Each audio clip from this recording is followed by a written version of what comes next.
Greetings everyone, today I'm going to do a massive book haul. I've got 5 books that I got at Goodwill, and I got a bunch of books that I ordered for around $6-7. I think most of these were what they cost, but I've got some more that are coming in, but I'm going to wait and do another video on those because it's been a while. I've been waiting. I got this whole stack of shit.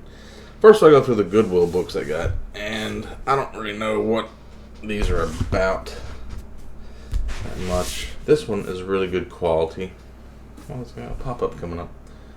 Look at weird windows.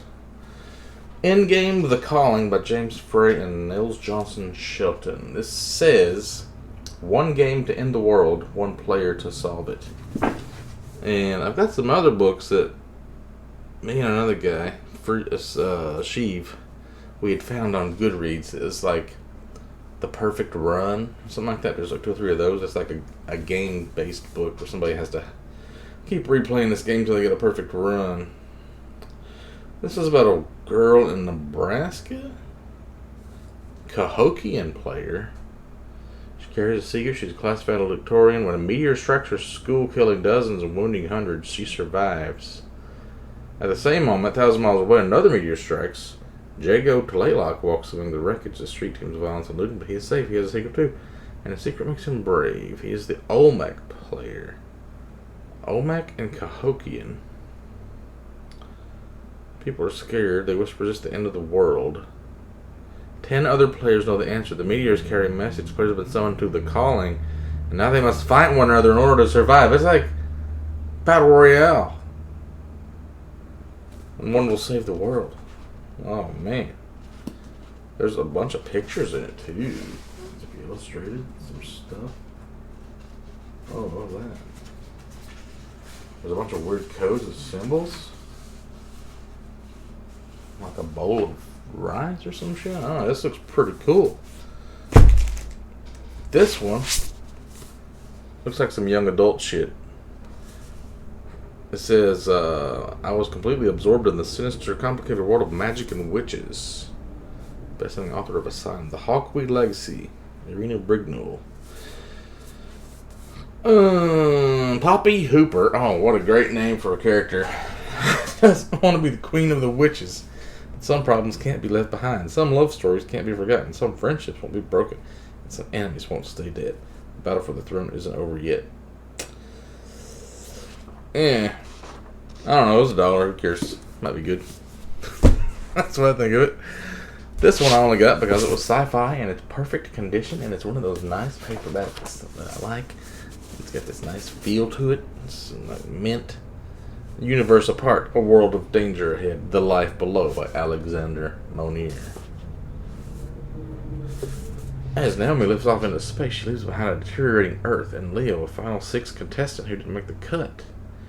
Naomi and her team are hurtling towards Jupiter's moon Europa to establish a new human colony. They're also stepping into the unknown. I've been able to I can read faster than I used to be able to, I've noticed. I used to be able to read like 100 pages a day. Now I'm getting like 150, 200. I think I might have read like 250 or something last time. I'm like reading a shitload faster than I used to. But it doesn't seem like it when I'm reading. Space Train Camp. So it's about living on the moon? Or a moon of Jupiter?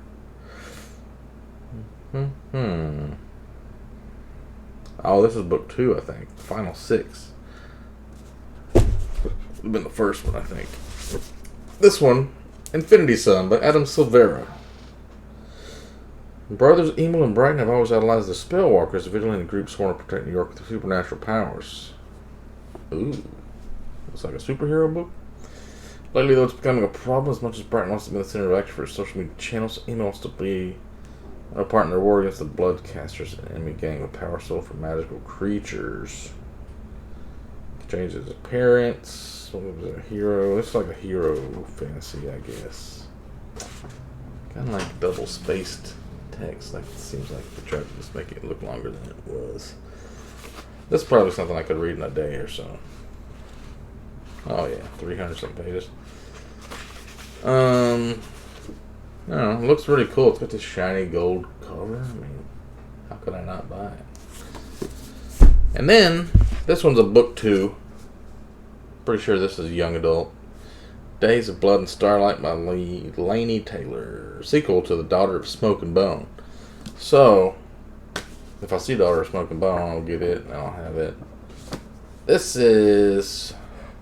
She had loved the enemy and saved him. She had set him free, and he had done this. Bitter, bitter, this desolation of angels.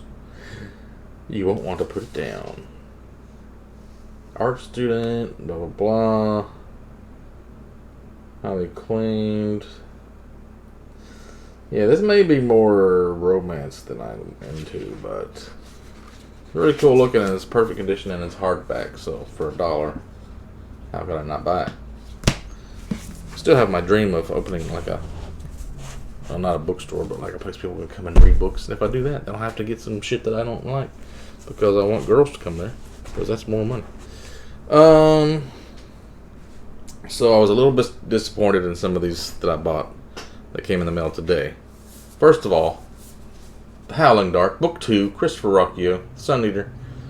There's like 6 of these now, 5 or 6 of these. This is mass market paperback, and it did not say anything about mass market paperback when I ordered it. And it had the same ISBN number as all the other ones, so I'm assuming there's a bigger version of this, not just this little tiny. Can you see how big that is? It's like as big as my hand. I don't like this size of paperbacks. They're cheap looking, and it's got that acid paper. This one kind of looks like it has the old style paper that can get yellow edges and shit when it gets old. But I ordered The Empire of Silence also. That's book 1. So when it comes, I'll see how big it is. But like, I feel like they ripped me off on this one. $7. I paid $7 from mass market. And then this same kind of deal, but better paper. This is The Prince of Thorns and The King of Thorns.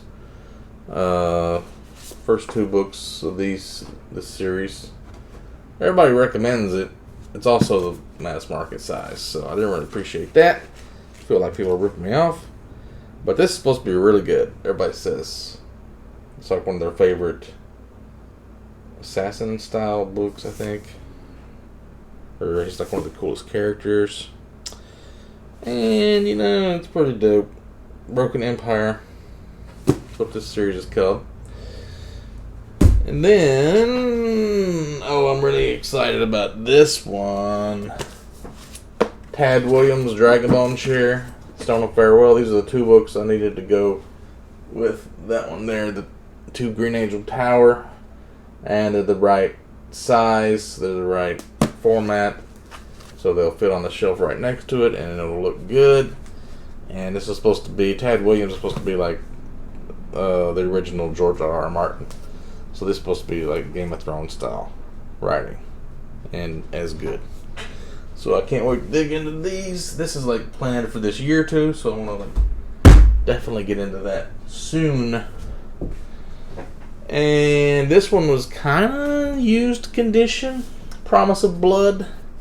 This one's like a super hyped. Everybody likes Powder Mage Trilogy Book 1, Brian McClellan. It's like a wizard, and he's got a fucking gun, like a flintlock rifle, I think. So it kind of seems like it's set in the same kind of world as the Last Argument of Kings, First Law, but people have got guns. They had gunpowder barrels in that one, but they didn't have guns. So, yeah. Sorcerers and guns. Promise of Blood. Can't go wrong with that. This one, brand spanking new. The Traitor's Blade. First book of the Great Coat Saga. Notice he's got a great cape, cloak kind of a thing. A great coat. I don't know if they give them special powers for wearing these great coats. Kind of reminds me of One Piece, because they always wear those weird military jackets and they don't put up their arms in them ever. Swashbuckling romp packed with charisma, camaraderie, quick wit, and even quicker swordplay. This is my Sebastian de Castell. If it's good, I'll get the other ones. If it's not, I might get the other ones anyway, because first one wasn't very good. But yeah, this one is like a little bigger than a mass market, so you can kind of tell. This is the perfect size right here. But then you got even bigger ones. Now we're getting into some good shit. The Shadow of What Was Lost. First book of Licanius, James Islington. This one, I think, is on the lines of Wheel of Time, if you've read that, which I have not. It's like a group of guys in a fantasy setting. They're going. I feel like they're like something bad had happened, and they're on a quest to like fix it because something was lost. Yeah, it says here, love the Wheel of Time. This is about to become your new favorite series. So, Shadow of Things to Come or something like that is the second book. And there's another one. But this was the only one that was under $10. So, brand spanking new. Orbit, my favorite publisher. And it looks good when you get all of them. Like there's an orange one, a red one, I think a blue one. Looks good on a shelf. It's very highly recognizable. I see it on everybody's shelf. Everybody has it. Everybody has all three. This one, very interesting. Chronicles of the Black Company by Glenn Cook. This is actually 3 books. 3 books in one. It is The Black Company, Shadows Linger, and The White Rose. So I think there's another book like this that has book 4 through 6, and a lot of people have been reviewing it and liked it. So yeah, you get one book for like $6 or $7 for the price of 3, and it's one of those ones that everybody reads. So that's what all of these are. I'll put this on over. And then these 2 are the sequels to Lies of Locke Lamora, Red Seas Under Red Skies, and The Republic of Thieves. This is a real shitty copy though. It's got some kind of weird plastic on it that's kind of fucked up. I might try to take this plastic off. This is an old library book that's been discarded. It's got the pocket thing in the back for the expiration dates. And it's just discarded. It's got marks all over it. But you can read it. And then this one's a little better. 3rd book. It's supposed to be putting the 4th book out soon, I think. Thrones of the Emberlane or something like that. Thorns of the Emberlane, yeah. This is also withdrawn from Warwick, New York, Albert Weisner Public Library. So, I may have gotten these pretty cheap, I don't remember. But I do need them for my collection to read. And then last but not least, a brand spanking new, nice, grippy copy. Hardcover, The Justice of Kings by Richard Swan. Everybody was reviewing this one last year. No man is above the law. I'm not really sure what it's about. An emperor's justice who is a detective, a judge, and executioner all in one. But these are dangerous times to be a justice. The empire of the wolf simmers with unrest. Rebels, heretic, and powerful patricians all times the power of the emperor. So this one's going to have a little bit of intrigue and politics, but